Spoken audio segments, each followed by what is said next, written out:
নবীর অনুসরণ অনুকরণ সাহাবারা করে গেছে।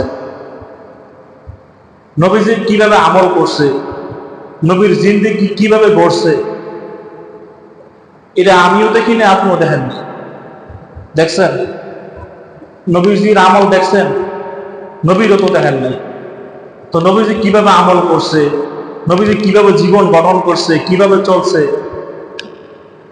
তার জীবন আদর্শ কেমন ছিল, এটা আমরা জানি না, দেখিও নাই, শুনিও নাই। তাহলে বলুন হুজুর, তাহলে মানেন কেন? নবীজি আমল করছে, সাহাবায়ে আজমাইন তারা দেখে দেখে শিখছে, তারা আমল করছে নাকি? সাহাবারা করছে, তাবেঈরা দেখছে, তাবেঈরা করছে, তাবেঈরা দেখছে, আইম্মায়ে মুস্তাহিদরা দেখছে, সালফে সালেহিনরা দেখছে, বুজুর্গানে দিনার দেখছে।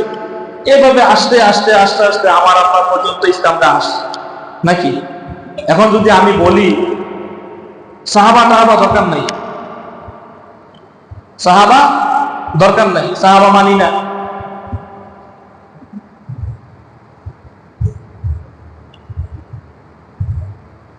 নবীর হাদিস মানি কিন্তু সাহাবা মানি না, মাযহাব মানি না,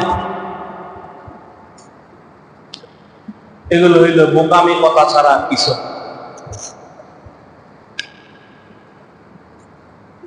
কারো না কারো মাধ্যমে, কারো না কারো অনুসরণ ছাড়া আপনি ইসলাম পাইছেন কেন?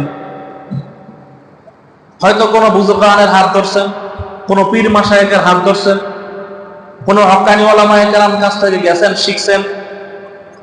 এইভাবেই তো কিতাবুল্লাহ রিজালুল্লাহ, কিতাব যেমন আছে, রিজালুল্লাহ অনুসরণ অনুকরণ সেটাও আছে।